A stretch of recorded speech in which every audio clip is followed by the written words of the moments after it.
अस्सलाम वालेकुम students, welcome to my channel Ayesha legal institution. I hope you are be good. आज की video में मैं आपको लीगल सिस्टम का एक टॉपिक है उसको हम डिस्कस करेंगे। ये है define the term legal system and explain the sources of legal system. इसको हम डिस्कस करेंगे। और लीगल सिस्टम की और भी मैंने वीडियो अपलोड की हुई है नोट्स की, तो आप उन्हें भी देख सकते हैं लीगल सिस्टम की प्लेलिस्ट में जाके। तो सबसे पहले जो कंसेप्ट ऑफ लीगल सिस्टम है, इसकी जगह आप इसका इंट्रोडक्शन, प्रीलिमिनरी लाइंस लिख सकते हैं, इंट्रोडक्टरी रिमार्क्स भी लिख सकते हैं। तो यहाँ पे आपको मैं बताती हूँ कि भाई ये क्या होता है लीगल सिस्टम। पहले तो हम इसको समझ लेते हैं। तो लीगल सिस्टम ये है कि किसी भी सोसाइटी का जो एक निज़ाम है, जो भी वहाँ पे एक रूल्स है, रेगुलेशन है, जिसके मुताबिक उस सोसाइटी को गवर्न किया जाता है, तो उसको हम वहाँ का लीगल सिस्टम कहते हैं। हर सोसाइटी का जो लीगल सिस्टम होता है वो डिफरेंट होता है। अगर आप अमेरिका का लीगल सिस्टम देख रहे हैं, तो अमेरिका में क्या है लीगल सिस्टम कि वहाँ के जो लोग हैं वो क्या करते हैं कि जो उनका सिस्टम है उसमें मतलब क्रिश्चियनिटी के भी रूल्स हैं, उनका अपना कस्टम है, उनके अपने रूल्स एंड रेगुलेशंस है, उनका अपना कल्चर है। और पाकिस्तान का अगर लीगल सिस्टम अगर हम देखें, तो पाकिस्तान के लीगल सिस्टम जो है, यहाँ पे इस्लामिक रूल्स भी हैं और प्लस कॉमन लॉ रूल्स भी हैं। मतलब कि पाकिस्तान के लीगल सिस्टम में दोनों रूल्स शामिल है, इस्लामिक रूल्स भी हैं और कॉमन लॉ के रूल्स भी हैं। अब इसी तरह से अगर हम इंडिया का देख ले, तो उनका और सिस्टम है। हर कंट्री का जो लीगल सिस्टम होता है ना, वो उसके हिसाब से, उसकी कंट्री के लिहाज से डिफरेंस होता है। तो यहाँ पे लिखा हुआ है, law preliminary deal with the rules of external behaviour which person bound to observe in any society. People had to follow some rules to conduct in all organized society. The term sources of law has been used in different sense by different writers and different ways have been expressed from time to time. अब यहाँ पे लिखा हुआ है कि जो legal system होता है ना, वो कैसा होता है, वो हर सोसाइटी का जो है ना अपने हिसाब से होता है। लोग उसको अपने हिसाब से फॉलो कर रहे होते हैं, ठीक है। वहाँ के जो रूल्स कंडक्ट होते हैं उस हिसाब से होते हैं। हर लीगल सिस्टम की अपनी अपनी सोर्सेज होती हैं, ठीक है। जो लीगल सिस्टम यहाँ पे है वर्ल्ड का, उसकी हम सोर्सेज देख रहे हैं कि वो कौन कौन सी होंगी।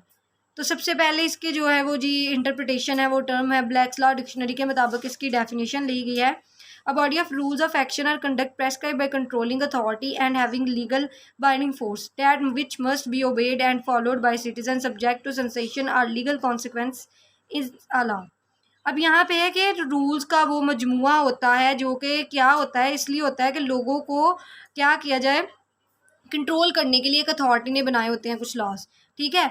एक कंट्रोलिंग अथॉरिटी होती है, वो रूल्स एंड रेगुलेशन बना देती है और फिर उसको क्या करती है, फोर्स करवाती है लोगों पे, ताकि वहाँ के लोग क्या करें, उस लॉ को ओबे करें और लॉ के मुताबिक ज़िंदगी गुजारे। किस लिए? पीसफुल एनवायरनमेंट के लिए।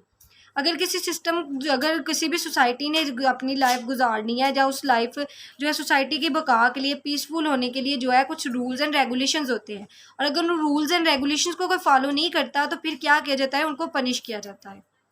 अच्छा, उसके बाद है इसके मुताबिक जूरिस्टिक राइटिंग्स आ जाती है, या इसको आप डेफिनेशंस लिख सकते हैं। तो डेफिनेशन है ऑस्टन के मुताबिक है, कैलिसन के मुताबिक है, ठीक है, ये आप कर सकते हैं।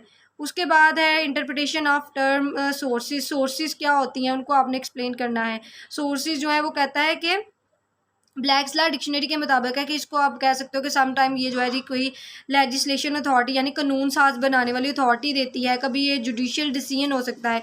जुडिशियल डिसीजन जिसको हम प्रेसिडेंट कहते हैं, मतलब जो जूरिस्ट को पहले जो जजेस होते हैं उनको कोई भी डिसीजन नहीं होता, मतलब पहले से डिसाइड नहीं होता, तो जजेस उसको अपने जो है केस में खुद से जो डिसीजन देते हैं, वो आने वाले जो आगे केसेस होते हैं उस तरह के सिमिलर केसेस, उनमें वो प्रेसिडेंट की हैसियत रखता है, लॉ की हैसियत रखता है, तो उसको हम प्रेसिडेंट कहते हैं।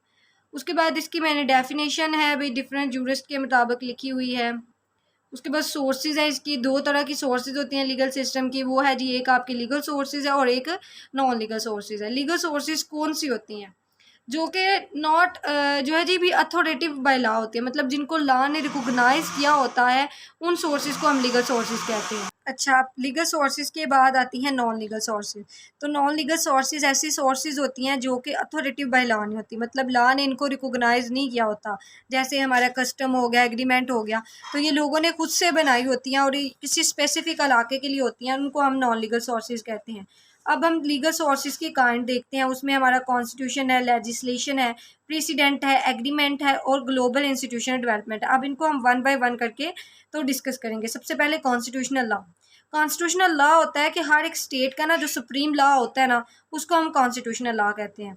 हर स्टेट के कुछ रूल्स होते हैं। अब हम बात कर रहे थे कॉन्स्टिट्यूशनल लॉ की। कॉन्स्टिट्यूशनल लॉ एक वो होता है जो कि स्टेट का सुप्रीम लॉ होता है, ठीक है। इसको सुप्रीम लॉ ऑफ लैंड कहते हैं। इसमें सारे ही जो है लॉ आ जाते हैं आपके पार्लियामेंट के रिलेटेड। लोगों के जो फंडामेंटल राइट्स होते हैं वो भी इसमें डिस्कस किए होते हैं। जैसे हमारे कॉन्स्टिट्यूशन में आर्टिकल 8 से लेकर 28 तक जो हैं वो फंडामेंटल राइट्स हैं डिफरेंट तरह के, जिसमें रिलीजन के लिए रिलेटेड राइट्स हैं, उसमें राइट्स हैं आपकी लाइबिलिटी के रिलेटेड राइट्स हैं, right to freedom of life है, रेस्ट प्री रेस्ट, ठीक है। उसमें आपके जो है जी राइट टू फेयर ट्रायल सारे डिस्कस किए गए हैं हमारे कॉन्स्टिट्यूशन में। तो कॉन्स्टिट्यूशन का बेसिक पर्पस जो होता है वो ये होता है कि ये सबसे सॉवरन अथॉरिटी ने इसको बनाया होता है और लोगों के विल के मुताबिक होता है। तो लोग इसको जो है ना फॉलो करना इसके ज़रूरी होता है। तो ये सुप्रीम लॉ है, मतलब जितने भी और लॉ स्टेट में मौजूद होते हैं उन सब से अबव जो है ना वो आपका ये लॉ होता है, कॉन्स्टिट्यूशनल लॉ। ये थोड़े से इसके पॉइंट लिखे हुए हैं। कॉन्स्टिट्यूशनल सोर्सेज जो इसमें लिखी हुई हैं वो ये है कि सबसे सुप्रीम लॉ होता है ये, ठीक है। इसके अंदर जो डिस्कस किया जाता है वो जी लेजिस्लेटिव, एग्जेक्टिव, जुडिशियल ब्रांचेस जो हैं फेडरल गवर्नमेंट की, उन सबको इसमें डिस्कस किया जाता है। उसके बाद जो है जी आगे आ जाता है आपका लेजिस्लेशन। लेजिस्लेशन क्या होता है? कानून साजी करना, ठीक है। मुल्क में जो कानून साज अदारा होता है, ठीक है, उसका काम होता है मुल्क में कानून बनाना। तो सबसे पहले ये मीनिंग लिखे हुए हैं लेजिस्लेशन के। मीनिंग ये है कि भाई ये दो लैटिन वर्ड से डिराइव किया गया है जो कि लेजिस और लैटम है। लेजिस मतलब लॉ और लैटम मतलब to make. So the combined word mean हो गया कि मेकिंग और सेटिंग ऑफ लॉ। तो लेजिस्लेशन का क्या काम होता है कि जितने भी मुल्क में बिल पास होते हैं वो लेजिस्लेशन ने करने होते हैं। जो हमारे मुल्क में पार्लियामेंट है उसका क्या काम है? उसका भी यही काम है कि मुल्क में जितने भी लॉ होते हैं, जितने भी बिल पास करने होते हैं वो दोनों हाउसेस के अप्रूवल से होते हैं। लाइक मतलब एक बिल अगर नेशनल असम्बली ने पास कर दिया तो वो सेनेट के पास जाएगा, सेनेट के पास हो गया है तो वो प्रेसिडेंट की अप्रूवल मिल जाएगी। तो दोनों हाउसेस की जब अप्रूवल मिल जाती है तो प्रेसिडेंट की एसेंट मिल जाती है और फिर वो मुल्क में नाफिज हो जाता है लॉ।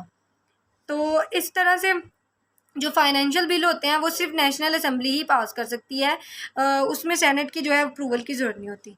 फिर आ जाते हैं आपके प्रेसिडेंट केस लॉ। ये मैंने पहले भी आपको वीडियो में बता दिया था कि प्रेसिडेंट क्या होते हैं। प्रेसिडेंट ये होते हैं कि अगर तो जज के पास पहले से जो केस है, ठीक है, उस सामने आए हैं, ऐसे सर्कमस्टांसेस हैं केस के कि पहले से वो उस तरह का कोई जो है ना लॉ पहले मतलब मौजूद नहीं। लॉ में अगर सज़ा मौजूद है तो जज क्या करेगा? उसके मुताबिक जो है पनिशमेंट कर देगा। लेकिन अगर इस तरह का कोई लॉ ही नहीं मौजूद, सर्कमस्टांसेस जिस तरह के पहली बार सामने आ रहे हैं, तो जज क्या करेगा? उसमें अपनी डिस्क्रिशन के मुताबिक यानी अपनी स्वाबदीद के मुताबिक उस केस का फैसला करेगा और वो जो जजमेंट दे देगा वो आने वाले बाकी जो जजेस होंगे उनके लिए एज ए प्रेसिडेंट के तौर पे यानी एज ए लॉ के तौर पे वो यूज़ होगा। इसको हम प्रेसिडेंट कहते हैं, ठीक है। ये केस लॉ जजमेंट वही होती हैं। अब उसके बाद अगली जो सोर्सेज है वो है जी आपकी एग्रीमेंट। एग्रीमेंट और कन्वेंशन क्या होते हैं? ये एग्रीमेंट होता है स्पेशली ना दो लोगों के दरमियान में या कुछ लोग होते हैं आपस में इंडिविजुअल्स मिलके जो एग्रीमेंट कर लेते हैं उसको हम कहते हैं तो एग्रीमेंट जो होता है वो दो लोगों ने आपस में जो है किया होता है, ठीक है। वो आपस में रूल्स एंड रेगुलेशंस उसकी बना लेते हैं और फिर उसको फॉलो कर लेते हैं, ठीक है। ये होता है एग्रीमेंट और इसकी लॉफुल वैल्यू तब होगी जब ये रिटन फॉर्म में आपने जो है वो सबमिट करवाया होगा कोर्ट में।